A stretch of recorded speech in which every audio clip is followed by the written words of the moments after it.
India market invest mindset আপনাদের স্বাগত। যা চ্যানেল নতুন এসেছেন তাদের হলো প্লিজ চ্যানেলটাকে সাবস্ক্রাইব করবেন, লাইক করবেন, বেল আইকনটা প্রেস করবেন, তার সাথে অল বাটনটা প্রেস করবেন, নোটিফিকেশন সঙ্গে সঙ্গে আপনাদের কাছে গিয়ে পৌঁছাবে।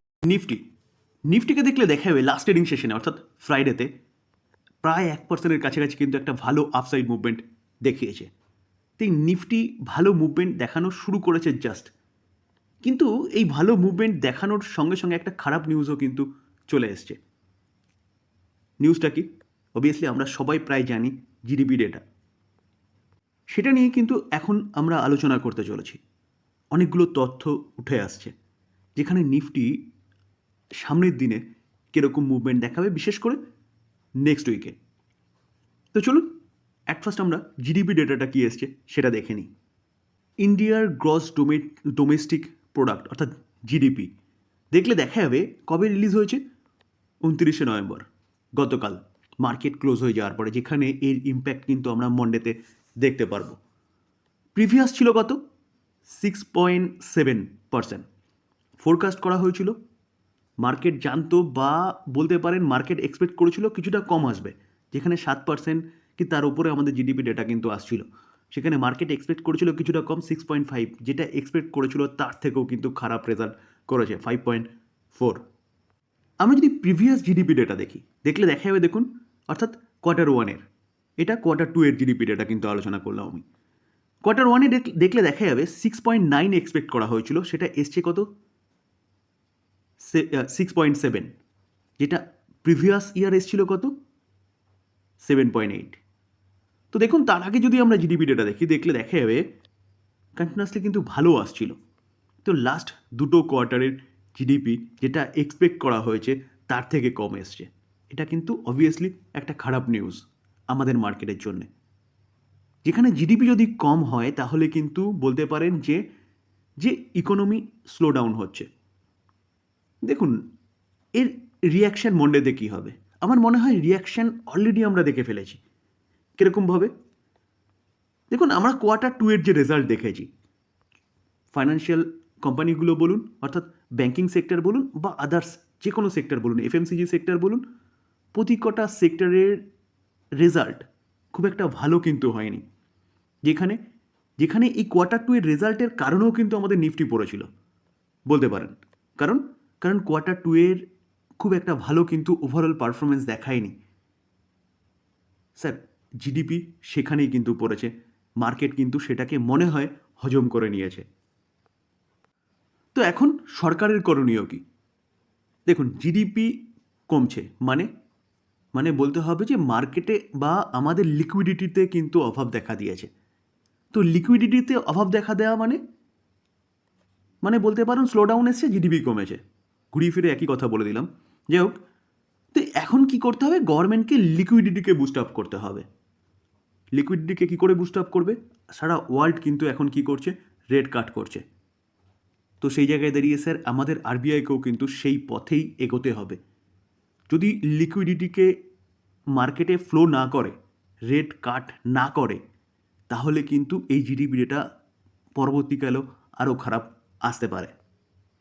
এবারে যে আমাদের জিডিপি এসছে না, সেটা বলছে কত? 2 বছরের আগের জিডিপিতে আমরা চলে গেছি। অর্থাৎ 2 বছর আগে এরকম ডেটা প্রেজেন্ট করেছিল, সেই জায়গায় চলে গেছি।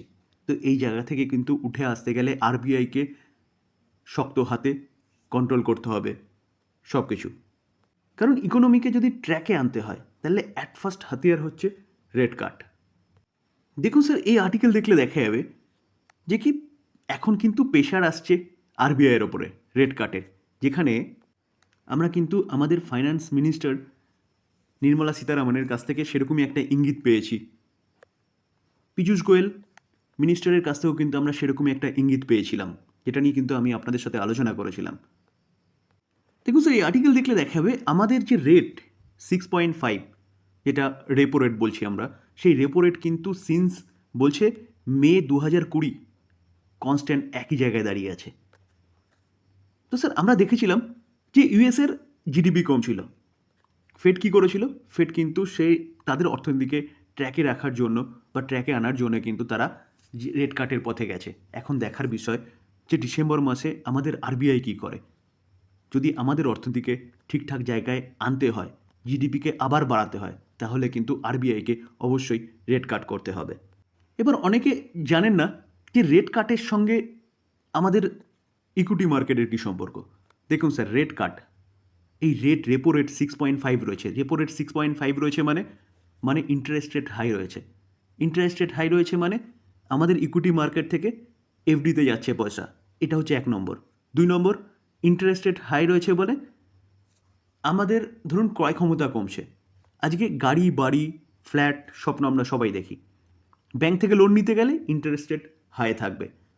তো সেই জায়গায় দাঁড়িয়ে ইন্টারেস্ট রেট হাই থাকলে আমাদের প্রচুর পরিমাণে ইন্টারেস্ট পে করতে হবে যদি লোন নিই। তো ইন্টারেস্ট রেট যদি কম হয় তখন কিন্তু লোন সস্তা হবে, এবং লোন সস্তা হলে প্রচুর স্টার্ট আপ আসবে মার্কেটে, আর ক্রয় ক্ষমতা মানুষের বাড়বে। তো সেই জায়গায় দাঁড়িয়ে স্যার এটাই হচ্ছে রেট কাটের সুফল বলতে পারেন। তার পাশাপাশি অনেকে আছে যে ইন্টারেস্ট রেট যে কমে গেলে সে ইন্টারেস্টে নিয়ে মার্কেটে ইনভেস্টমেন্ট করে, এরকমও কিন্তু অনেকে আছে, যদিও এটা আমি কিন্তু করার জন্য বলছি না। তো এইভাবে মার্কেটে লিকুইডিটি বাড়বে, আপনার সব স্বপ্ন আপনি পূরণ করতে পারবেন লোনের মাধ্যমে, যদি লোন কম হয়, ইন্টারেস্ট রেট কম হয়। স্যার নেক্সট এমপিসির বৈঠক কবে?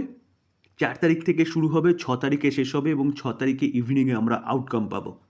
তো 6 তারিখে ইভিনিংয়েই আমরা জানতে পারবো আরবিআই কী পদক্ষেপ নিচ্ছে। 6 তারিখ বলতে পারেন বেশি দূর নয়, নেক্সট ফ্রাইডেতে আমরা জানতে পারবো যে আরবিআই কী পদক্ষেপ নিচ্ছে ডিউরিং মার্কেটেই কিন্তু।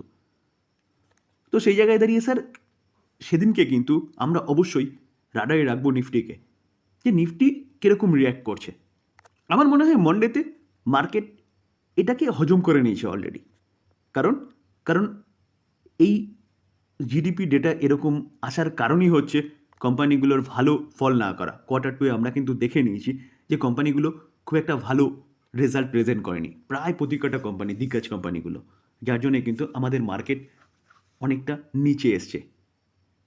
তো এই ছিল আলোচনা।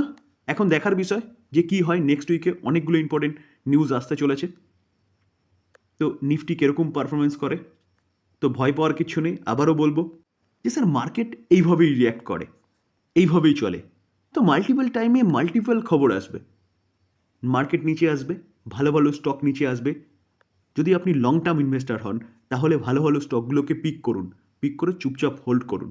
লং টার্মে আপনি 10 বছর বা 15 বছর পরে আপনার স্বপ্ন পূরণ করে দেবে, ফাইন্যান্সিয়াল ফ্রিডম আপনাকে এনে দেবে। কারণ স্যার লং টার্ম ইনভেস্টমেন্টে যা মজা, যেটা হচ্ছে আমরা কম্পাউন্ডিং গ্রোথ বলি, সেই কম্পাউন্ডিং গ্রোথ ট্রেডিং করলে, পজিশনাল ট্রেডিং করুন বা আপনি ডে ট্রেডিং করুন, তাতে কিন্তু সেই স্বপ্ন পূরণ করতে পারবেন না। আজকে দেখুন যতগুলো কোম্পানি, আজকে ইনফোসিস বলুন কি টিসিএস বলুন কি উইপ্রো বলুন কি এইচডিএফসি ব্যাংক বলুন, বার্জার পেন, এশিয়ান পেন, 20 বছর আগে কোথায় ছিল এখন কোথায় এসছে, 20%, 23%, 27%, 30%, টাইটান বলুন, বাজাজ ফাইন্যান্স বলুন, কোথায় গিয়ে দাঁড়িয়েছে। ভবিষ্যতেও কিন্তু এরকম রিটার্ন বানিয়ে দেবে। আপনি ওই সব কোম্পানিকে বাদ দিন, আপনি নিফটি 50কে দেখুন, ম্যাক্সিমাম চার্ট প্যাটার্ন দেখলে দেখা যাবে 26 গুণ রিটার্ন বানিয়ে দিয়েছে। কত বছরে? এখান থেকে চার্ট যে আমরা দেখছি না, চার্ট দেখছি 1999 সাল থেকে। তো 1999 সাল থেকে 2024, 25 বছরে 26 গুণ রিটার্ন বানিয়ে দিয়েছে। ভাবতে পারছেন? 26 গুণ কিন্তু কম বড় ব্যাপার না। এফডি 11 বছর, 12 বছরে ডবল। তো সেই জায়গায় দাঁড়িয়ে 1 লাখ টাকা আপনি রাখলে 25 বছরে অনলি ফর 4 গুণ হতো কি 4.5 গুণ হতো, সেখানে 26 গুণ রিটার্ন বানিয়ে দিয়েছে নিফটি, অ্যাপ্রক্সিমেট 14% হারে রিটার্ন দিয়েছে। তো সেই জায়গায় দাঁড়িয়ে স্যার মার্কেট এরকমভাবেই চলে। তো ভালো ভালো কোম্পানিগুলো পিক করে ইনভেস্টমেন্ট করুন, লং টার্মে ভালো ক্যাপিটাল গেন অটোমেটিক কিন্তু হয়ে যাবে। তো আলোচনা এই পর্যন্ত। যদি আলোচনা ভালো লাগে, যা চ্যানেল নতুন এসেছেন তাদের প্লিজ চ্যানেলটাকে সাবস্ক্রাইব করবেন, লাইক করবেন, বেল আইকনটা প্রেস করবেন, তার সাথে অল বাটনটা প্রেস করবেন, নোটিফিকেশন সঙ্গে সঙ্গে আপনাদের কাছে গিয়ে পৌঁছাবে। থ্যাংক ইউ, ভালো থাকবেন।